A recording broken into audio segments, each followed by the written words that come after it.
Hi, welcome back to the course Elements of Literature and Creative Communication. This is the fifth class or the last class of the first week. It's been a wonderful experience interacting with all of you. I'm sure you reciprocate the sentiment.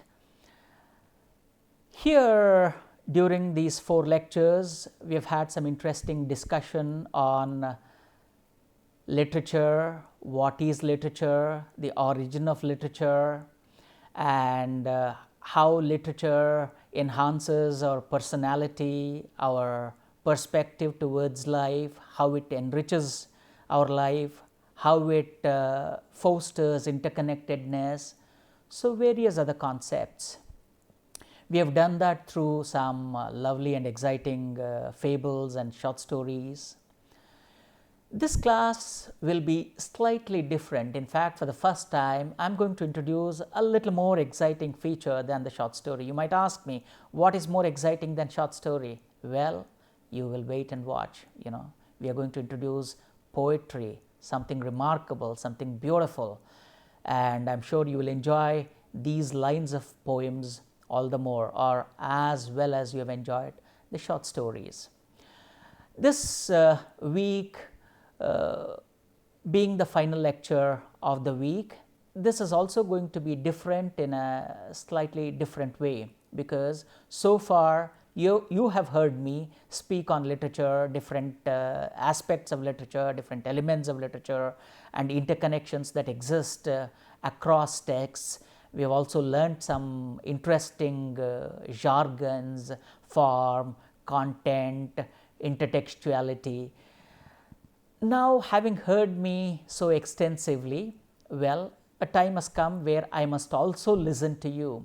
So, this class is all about how some of our learners, having heard these lectures, how do they wish to respond to the ideas of literature, or what is their experience of literature, having read various literary pieces, how do they wish to respond to literature.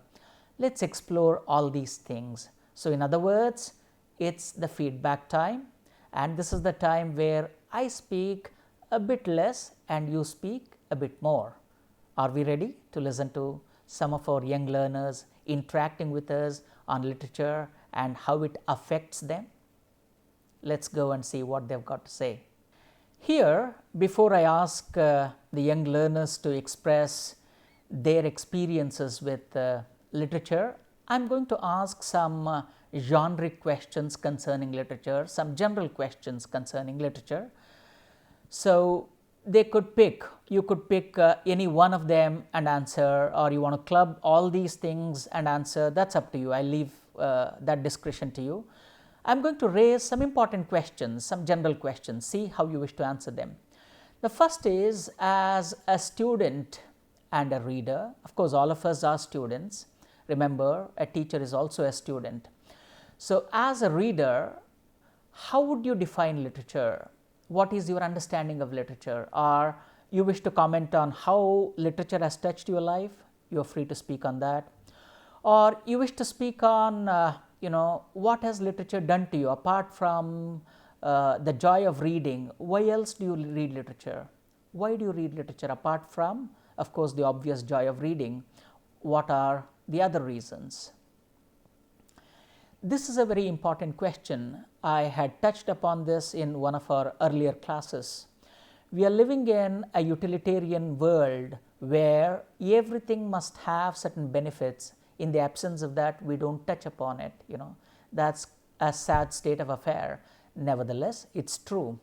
So, in the context of utilitarian world in which we live and the consumerist culture, what value does literature add to us? Or why should we invest in literature? Or why should we be invested in literature? Both have certain different shades of meaning. Why should we invest in literature, or why should we be invested in literature?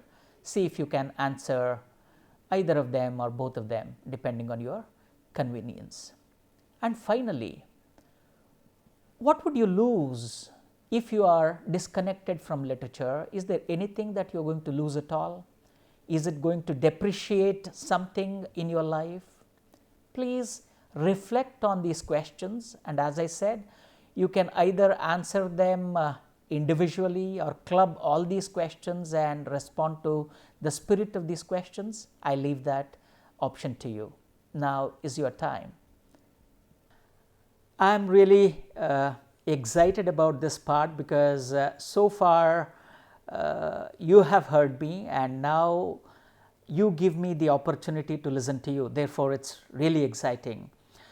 And what I do, of course, as any learner should do, when you are speaking, I'll take down the notes so that I understand you correctly. I don't miss out some important components of what you speak, and based on that, based on what you have said, I'll respond to that. I hope it's okay with you. You could now go ahead and speak on your understanding of literature, Lakshmi, but before that, you may please introduce yourself and then start speaking on literature, how it touches you, or what is your relationship with literature, things like that. Okay? Yeah, it's your time now. Hi, I'm Lakshmi, a research student at the Department of Humanities and Social Sciences, IIT Kharagpur. As I recollect my initial tryst with literature, through the lullabies sung to me by my mother, or through the bedtime stories that I was so fond of, or through folk songs and ballads which would create powerful visuals in my mind, till my most recent engagements with literature, listening to Tom Bedlam's reading of Pablo Neruda's poetry in translation, which was found from a YouTube repository and shared to me by my friend via WhatsApp. As I think about all these, I realize that literature is that which touches me. It moves me. It takes me beyond the narrow domestic walls, as Rabindranath Tagore would put it, and help me envision a better world. There is this beautiful phrase by Marianne Moore, which I always remember: imaginary gardens with real toads in them. Literature is that for me. It is the bridge between what is there and what is possible, while also being a significant value addition to life, something that makes life worth living.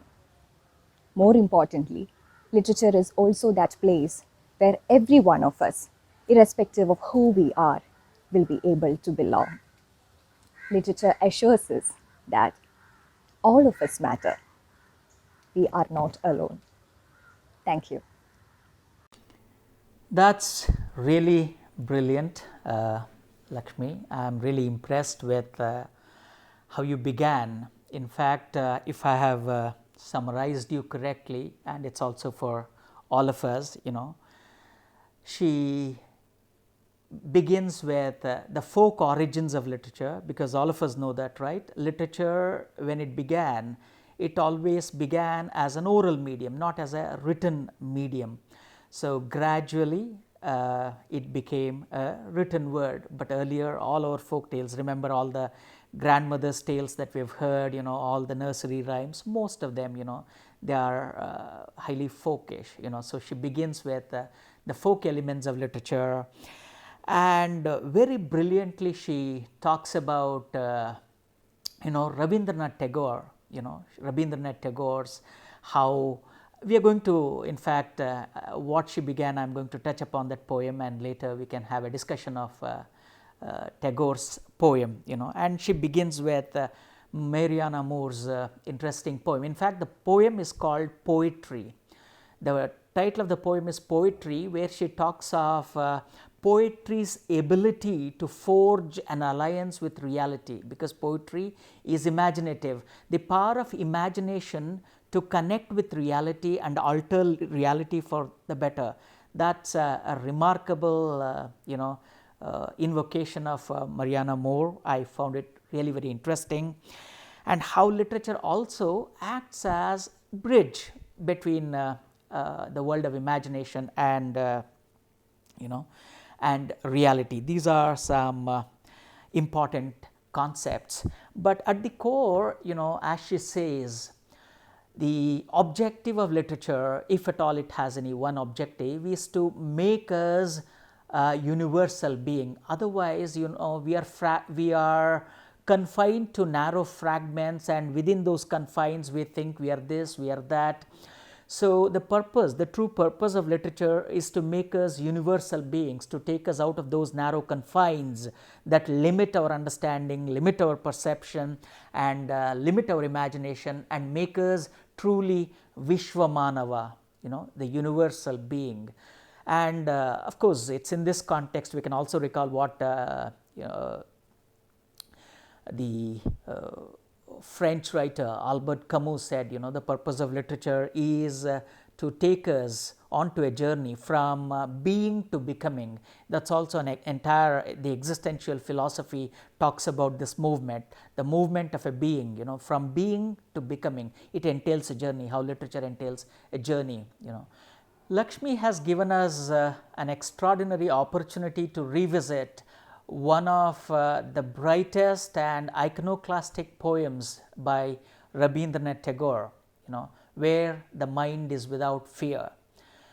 We have heard of every nation having its own anthem. These are called national anthems, right? Of course, Tagore himself has authored national anthems for 2 countries, probably the only poet who has had a distinct honor of having written anthems, national anthems for 2 different countries. If there is one anthem, or if there could be one anthem that is for the entire globe, global anthem, if we can call a global anthem, this poem qualifies to be the best candidate for that, where the mind is without fear. Let me read this out. Of course, these lines are quite evident and they are highly charged. Every time you read those lines, they wake you up from all the slumbers that have inhabited, that have created shackles, that have put us in shackles, that are capable of freeing us from all the chains. Let's read these immortal lines.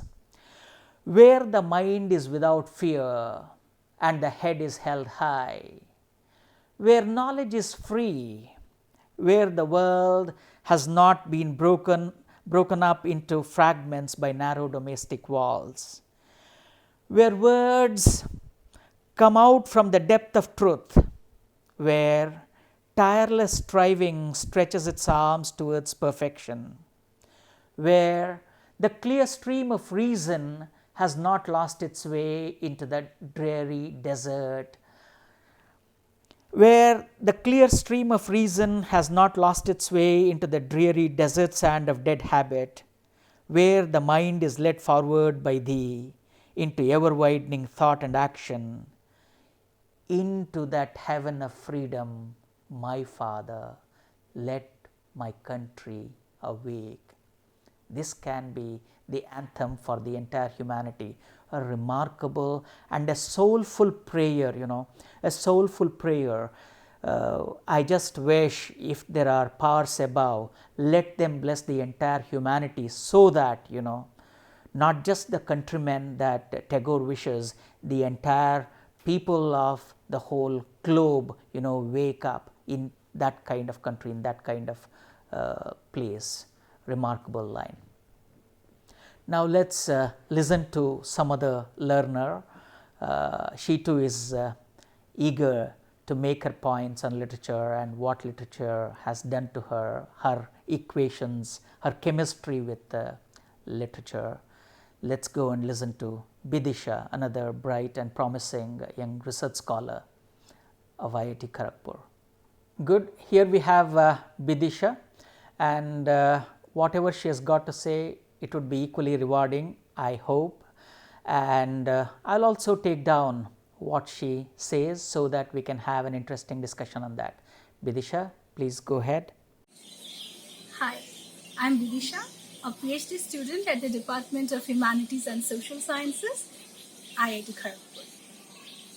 Literature for me is a place where I come to find language at its most beautiful, thoughtful, and ingenious. It is where I come to take rest from the mundane rhythm of life, and yet in the act I come closer to life. I get so much more than a greater sensibility for language from literature. It allows me to exercise my emotional and rational apparatus in a simulated environment. Therefore, although the experiences feel vivid, it is a safe space. Literature allows me to feel more attuned to people around me because in the act of reading, I am eager to put myself in others' shoes and I feel more receptive. There is a great potential for neural revision. There is a great possibility for change of learned behavioral patterns and thought patterns. In that sense, literature is no less than a form of therapy. Literature helps me to look at something from multiple perspectives, beyond the binary shades of black and white. Literature helps me to read something critically. It helps me to look at something critically, whether it's a written or spoken discourse. Literature helps me to read between the lines and also against the grays. But even more than all of these, literature offers me support and comfort when I don't get that from people in my immediate surroundings, because something might be contrary to their value system. Therefore, it won't be an exaggeration to say that literature is my alter family. Thank you. That's really brilliant. I enjoyed listening to you, Bidisha. Let's have a discussion on what she says, because she raises very many important points, and for all our benefit, I've just jotted it down. When she says language at its most delicate and ingenious, what she is referring to, probably, if I understand her correctly, is that, literature for language, acts like, it's like a Manasa Gangotri. For what Manasa Gangotri is for the river Ganga, literature is for the river called language, because there it is pristine, it is at its best, the originary, something like that. And she highlights on the transformative ability of literature, the ability of literature to touch us and change us from within. This change, more than a transformation, it's a kind of a metamorphosis. We know the story, right? The metamorphosis is, an altogether a complete thing. Transformation taken to a level of perfection. Change taken to the level of perfection. Metamorphosis is that. So, literature has the ability to transform us from within so that we become evolved beings, refined creatures, an extraordinary thing. And in the process, she talks about a very interesting stuff. She says that literature has the potential to create alter families, like you have alter egos, alter personalities. It has the capacity to create alter families, isn't it? Because when you read a work of art or when you watch a movie, as long as you are doing that, you become a part of that family. That's why you will have seen many people crying when they are watching a sorrowful scene, or when they are laughing when people there are enjoying. Why does it happen? Because it automatically creates networks between what you see there with what you have, or what you are. So she talks about the potential of literature to create alter families. This is a remarkable trait. This is a remarkable trait. I have some interesting poems. I have some interesting lines that almost echo what Bidisha says. Let's look at these lines and discuss them in a little more detailed manner, right? What I have done here, after having listened to each of them, I discussed what they said about literature. I delineated their equations with literature and why they study literature and what kind of benefits they have had with literature. And now what I have done, or what I am planning to do with you, is take up a couple of some interesting poems, that better reflect the sentiments of what our young learners have just spoken, in order to just emphasize on what they have said, or illustrate, to put it differently, to illustrate what they said, I have taken up a couple of poems. Let's say, for instance, these poems have the potential to enhance empathy, because you've heard one or two of our speakers developing on the concept of empathy, and how there was a speaker who talked of how literature can create alter reality, like alter realities, alter families.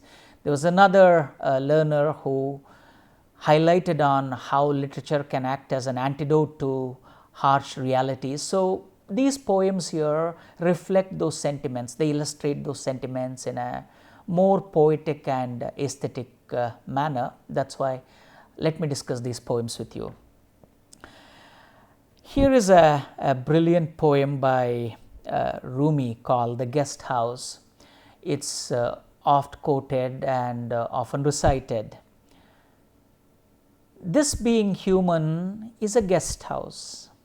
Every morning, a new arrival. Please pay attention to this. As I said, if you don't get it in the single reading, no problem. But you can read it again and then you will be able to get it. But the context is simple. Look at this human being, look at human being as a kind of a guest house. Now the comparison is similar. A human being is compared to guest house. Now the rest of the poem becomes evident to you. Why is the poet calling human being or comparing human being to a guest house? What are the similarities? What are the differences? Let's continue reading the poem. This being human is a guest house. Every morning, a new arrival, a joy, a depression, a meanness, some momentary awareness comes as an unexpected visitor. Welcome and entertain them all. Like guests enter the guest room, guest house, welcome all of them. They are just like guests to us. What are the guests? Joy, depression, meanness, whatever comes to our life, whatever moment, fleeting emotions, whatever they are, be it joy, be it sorrow, treat them just like guests, because like guests leave after a couple of days, they too leave. Once we realize this profound truth, then our understanding of joy, our understanding of sorrow, it changes, and our response to these things also change. Therefore, treat them like a guest, because they are going to leave. After having completed their stay, they leave. Even if they are a crowd of sorrows who violently sweep your house empty of its furniture, still treat each guest honorably.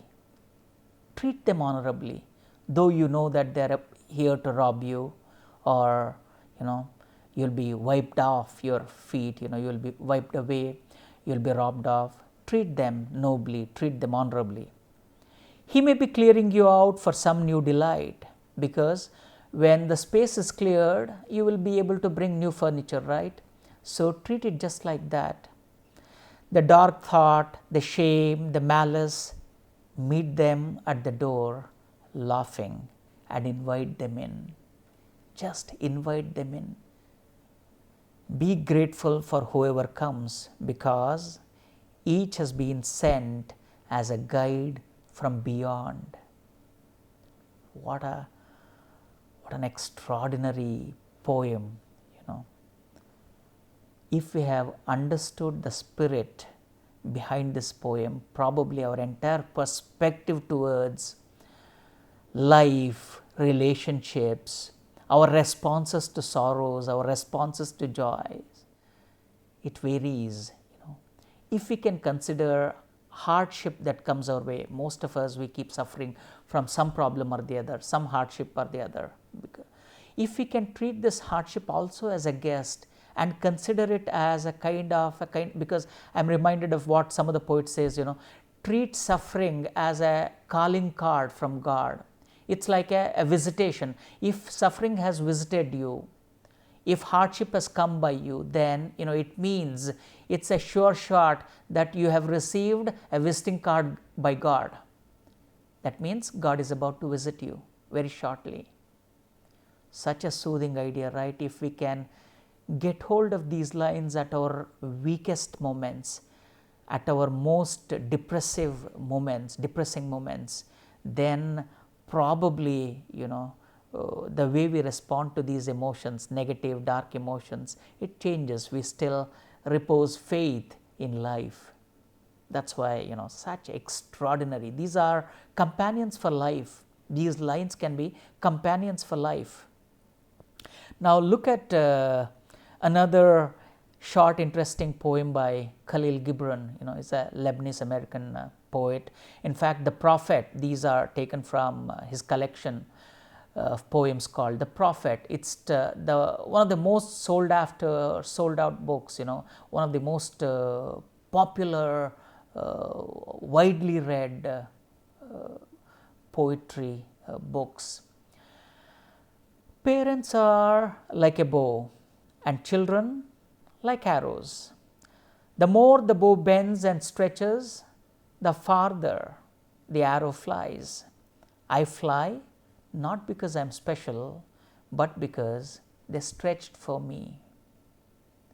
Now, if you can understand this in a different context, again, when there is a hardship that comes by, or when we are not happy, when we are suffering, when there is pain, it's like, it's bending us. So when we feel that we are, there is a lot of pressure on us, let's remember, the more pressure there is on the bow, the more pressure you create on the bow, the farther the arrow goes, right? So probably the pressure that we have right now, we may feel it's unbearable, but remember, the more such pressures are there in our life, probably we fly quite far ahead. Maybe they have come here for a purpose, to push us, to propel us towards nobler goals or higher goals. So if we can treat these problems in this light, in the light that they are here to push us, to get the better out of us, probably we do not suffer so much. Our suffering lessens to a certain extent. I have Iman here with me, who is bubbling with energy and enthusiasm to share his connections, his equations with literature. Let's listen to him. Probably let's listen to other young learners, and let's listen to what they've got to say. Probably after listening to all of them, we can jot down the important points they say and then have a discussion, a comprehensive discussion on what they say. All right. Yeah, Iman, please go ahead. We are ready for you. And Iman is again a bright and a dedicated research student in the Department of Humanities and Social Sciences. I am equally enthusiastic to listen to him. Okay, let's go and listen to what he's got to say. Hello everyone, my name is Imon and I am a research scholar at the Department of Humanities and Social Sciences at IIT Kharagpur. Literature for me has played an extremely crucial and profoundly transformative role in turning me into the person that I have become today. It has made me far more empathetic, it has made me a far more confident person, and most importantly, it has taught me to look at and consider multiple perspectives when dealing with certain situations. Literature, extraordinarily, it opens this door to a different dimension altogether, through which we can experience a wide range of emotions and feelings and amazing literary characters. And without these extraordinary experiences through literature, our life would be one-dimensional and it would be restricted to the narrow confines of our domestic life, of the chance circumstances of our birth. With reading literature, it forces us to think beyond these narrow confines, think beyond our domestic walls. It forces us to go beyond our comfort zone, to think about people with different circumstances of life. It forces us to experience beyond our comfort zone, that is, and thanks to all these experiences, we are far more empathetic. It teaches us empathy, And most importantly, literature, it validates your feelings. It shows us that all the crises that we face, all the problems that we have, our feelings, our emotions, although they are unique, but at the same time they are experienced by people across centuries, across continents, across cultures. And this validation is something that I feel is very crucial to me and very crucial to whoever reads and appreciates literature. And for that, I will always be extremely grateful to literature and the impact that it has had on my life. Thank you. Okay, that's brilliant. I really enjoyed listening to you. In a span of a couple of minutes that he speaks, he uses the word empathy. If you have noticed, he invokes the word empathy at least 4 to 5 times. That's a very important component. That's an important achievement of literature, because it creates that element of empathy, or if it enhances that component of empathy in all of us. I'm really glad to see some of these young learners almost echoing some of the similar sentiments that we have discussed in the previous classes. And coming back to empathy, empathy is a real game changer, especially in the contemporary world. Let's remember what Gandhi says, an eye for an eye. Where would it leave us? It would leave us, in a world full of blind people, or bruised people, or hurt people. So literature has the capacity to create empathy in us. That's the real game changer, and that's an antidote to the world that is conflict ridden. The world that we live in is conflict ridden, be it at the national levels or at the regional levels or even at the individual levels. Conflicts is what marks. Conflict is what identifies. Conflict is what is there, what is prevalent, right? So in order to overcome that, probably empathy is what we require. That's the reason why he aptly highlights on the empathy creating value of literature. And he also discusses how literature almost kicks us out of our comfort zones, because when we are in comfort zones, that makes us lazy and unproductive, that makes us take things for granted, right? When literature unsettles us, it unsettles us because it makes us take stock of new things. It offers us new lenses through which we can look at the world, right? So it offers us new perspectives. That's why he also talks about literature offering new perspectives. And more than that, it validates our feelings, because when you are in the company of characters that freely express what they feel, what happens is it validates our own emotions, because remember, we are emotional beings. Human beings are emotional beings. Of course, we are also, reason oriented beings, that's true, but more than reason, what appeals to us is our emotions, is our feelings. So literature acts as a kind of a validation of all those feelings. So that's something very remarkable. Of course, later, after listening to another enthusiastic participant, we are going to discuss some of these concepts in the context of some brilliant lines by renowned poets such as Rumi, Khalil, Gibran and others. Let's go and listen to what other learners have got to speak. We have Rifat here with us. She is an avid reader. She likes poetry. Let's go and listen to why she reads poetry, or why she connects with literature, what is the gain, what is the loss. Let's go and listen to her, all right? Okay, yeah. Rifat, again, while you are speaking, I'll be taking down the notes, and later I'll be discussing some of your important concepts, some of the concepts that you share with me with my other learners, all right? Yeah, please go ahead. Hello, I am Rifat, a research scholar at the Department of Humanities and Social Sciences, IIT Kharagpur. The oft-quoted meaning of literature is anything that is written.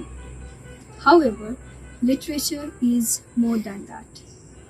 Given that the earliest instances of literature were not scripted but existed orally, speaks for itself. The meaning and definition of literature has changed and is still changing with the ages. There can be no the one definition of literature since it is subjective. Personally, literature is a place of sojourn, an escape from reality. Yet much more than that, because literature also familiarizes us with the harshest realities which are not otherwise presented before us. Literature employs the power and art of language in order to put forward a plethora of human emotions and experiences in the finest manner. That it sways us, it moves us. It helps us step into the shoes of different characters and lead 1,000 lives. Poetry presents the trees, the azure sky, birds, and other elements of nature in an aesthetic, prepossessing, and arresting manner, that we fall in love with nature all over again. And it also revitalizes our soul. It makes us value things.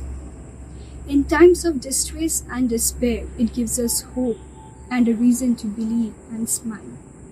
However, it does not only create a cocoon and keeps us away from the realities or the unpleasant realities, and as it acquaints us with the unnerving narratives of the concomitant issues, apart from these, who can deny the blessings and power of literature? The highly charged lines that Kazi Nazrul Islam wrote in poem Kandari Hushiyar. গমগিরি কান্তর মরুদুস্তর পারাবার লঙ্ঘিতে হবে রাত্রি নিশীথে যাত্রীরা হুঁশিয়ার দুলিতেছে তরি ফুলিতেছে জল ভুলিতেছে মাঝি পথ ছিড়িয়াছে পাল কে ধরিবে হাল আছে কার হিম্মত কে আছো জওয়ান হও আগোয়ান হাঁকিছে ভবিষ্যৎ এ তুফান ভারী দিতে হবে পারি নিতে হবে তরি পার The impassable mountains, boundless deserts, monstrous oceans must pass through the dark night. Travelers, be aware. The boat trembles, the water swells, the boatman loses his way. The sail is torn, who will take hold? Who has the courage? Awake, O youth, the future beckons. The paroxysmal storms must be overcome, and the boat must be taken ashore. These lines added much to the needed zeal and vigor of the Bengalis during the national uprising, and countless other literary works have done the same. It makes us realize our rights.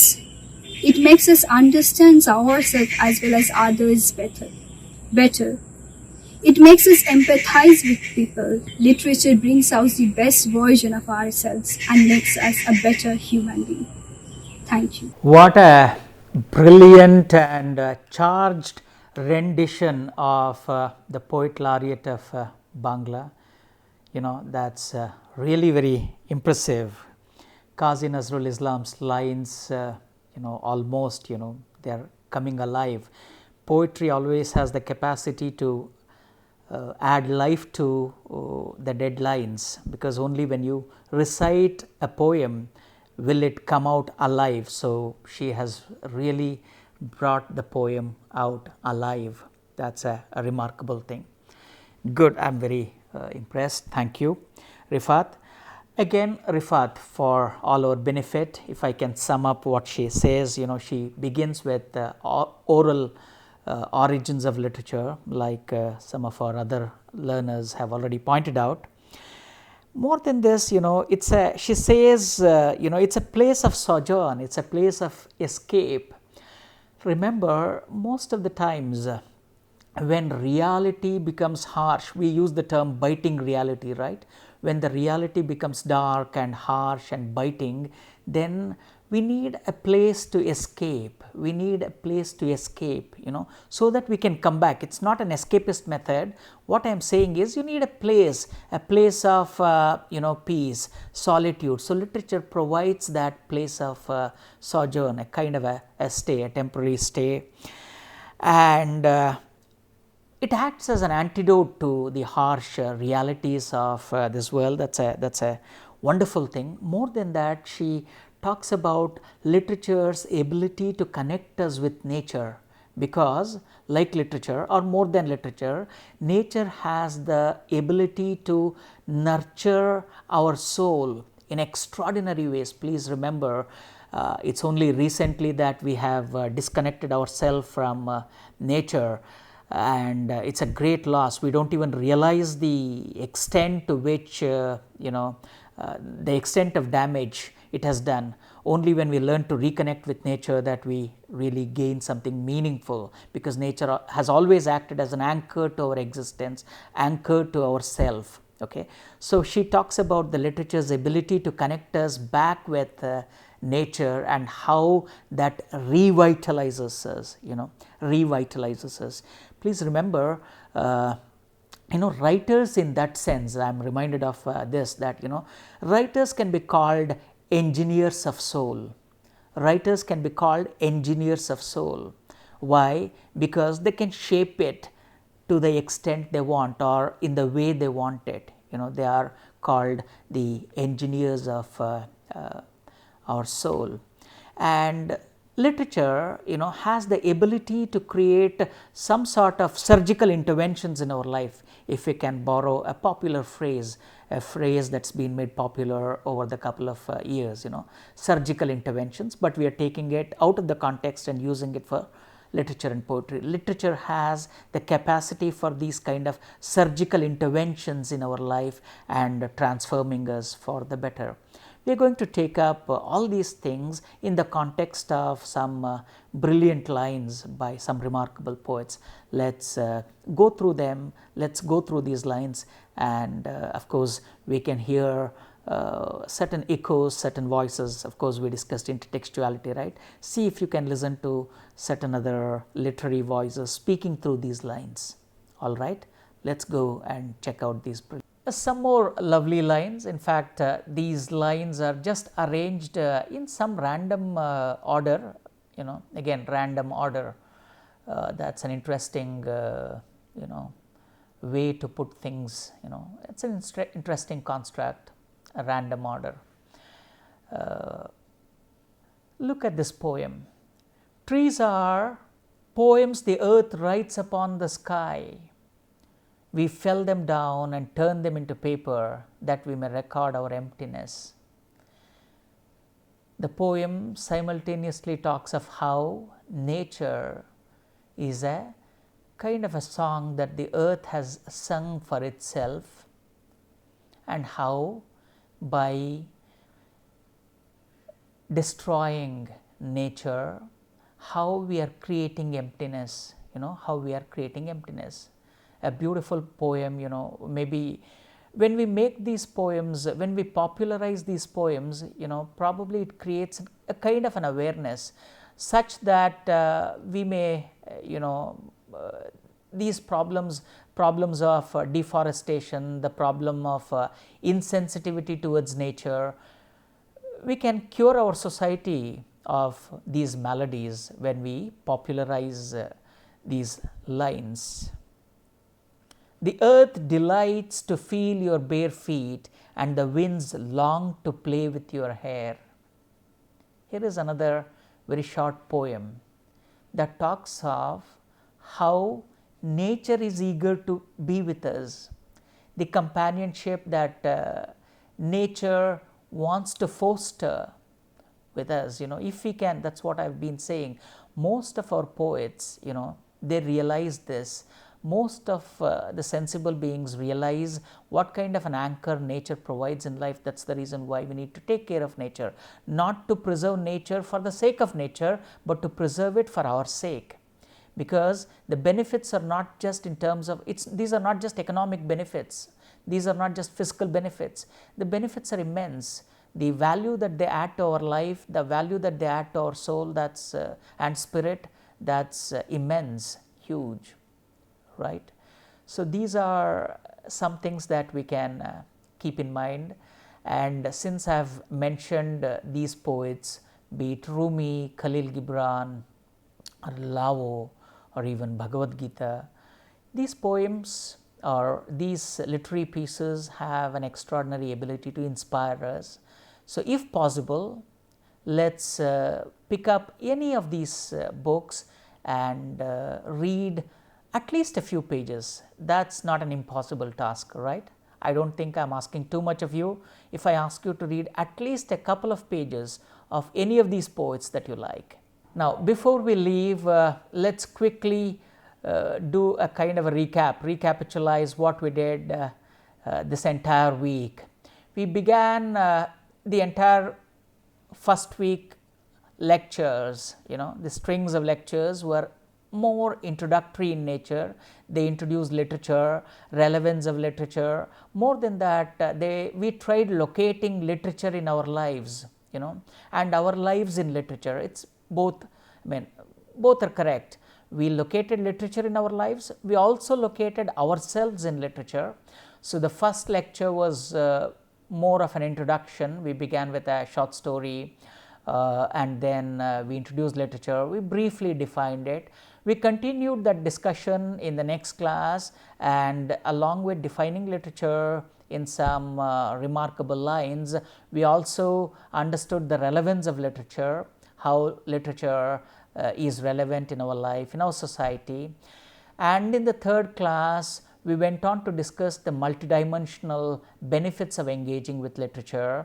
And all this we did taking a couple of interesting parables, fables, folk tales, short stories. And in the fourth class, we discussed how to engage with literature. Is there any systematic way to engage with literature? And how do we appreciate literature? Because to read it like a layperson is one thing. Of course, it has its own benefits, but in the process, how to hone our skills in reading literature so that we can optimize our exposure to literature and the benefits of literature. We discussed that. And in the last class, of course, we listened to literature from the perspective of our young learners. I'm sure all these discussions will have helped you understand your own equations with literature. And with these things, we are ending the first week. The next week, we begin with a new topic. Until then, bye-bye. See you in the next class next week.